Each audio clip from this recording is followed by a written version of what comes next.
भारत इन दिनों कई मुद्दों पर मुखर है और एक्शन में है। लेबनान में जिस तरह से इजराइल ने हमले शुरू किए, उसके बाद से लेबनान की हालत बिगड़ती चली गई और अब यही वजह है कि भारत युद्धग्रस्त लेबनान को लेकर खुलकर सामने आ गया है। भारत की ओर से लेबनान को मदद का ऐलान सिर्फ नहीं किया गया, बल्कि भारत के द्वारा लेबनान को 33 टन मेडिकल सामग्री भेजे जाने की जानकारी विदेश मंत्रालय की तरफ से जारी कर दी गई। लेबनान को यह सहायता मानवीय आधार पर भेजी जा रही है।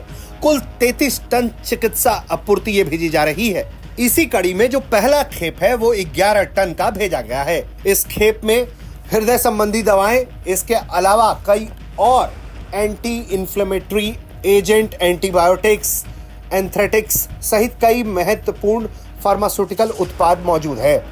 तालिबान में चल रही स्वास्थ्य संबंधी चुनौतियों के मुकाबले के लिए सहायता प्रदान करने के लिए भारत द्वारा ये जो कदम उठाया गया है वो बेहद महत्वपूर्ण है, क्योंकि लगातार इजरायली एयर स्ट्राइक्स के कारण लेबनान में लोगों की जानें जा रही हैं, लोग घायल हो रहे हैं और तो और इसके कारण कई तरह की चुनौतियों का वहां लोगों को सामना करना पड़ रहा है। इसी के बाद इस तरह की जानकारी सामने आई है जहां भारत लेबनान को मदद भेज रहा है।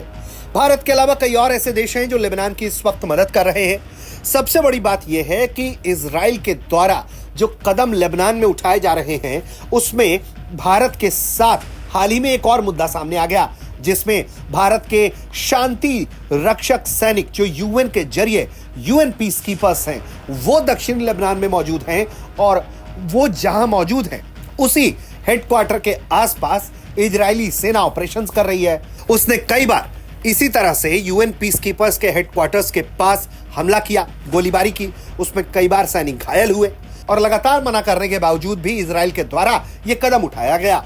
वहीं इजराइल की मनमानी देख भारत भी इस मामले पर नाराज हुआ और भारत ने बिना इजराइल का नाम लिए यह बात कहा कि जो भी लोग वहां मौजूद हैं उनकी सुरक्षा सुनिश्चित की जानी चाहिए और यूएन के जो पीस कीपिंग फोर्स है उसका सम्मान किया जाना चाहिए, उसकी पवित्रता का सम्मान किया जाना चाहिए। इसके अलावा जब पोलैंड ने बयान जारी किया तो उसको भी भारत ने अपना समर्थन दिया और इजराइल के इस कदम की निंदा की।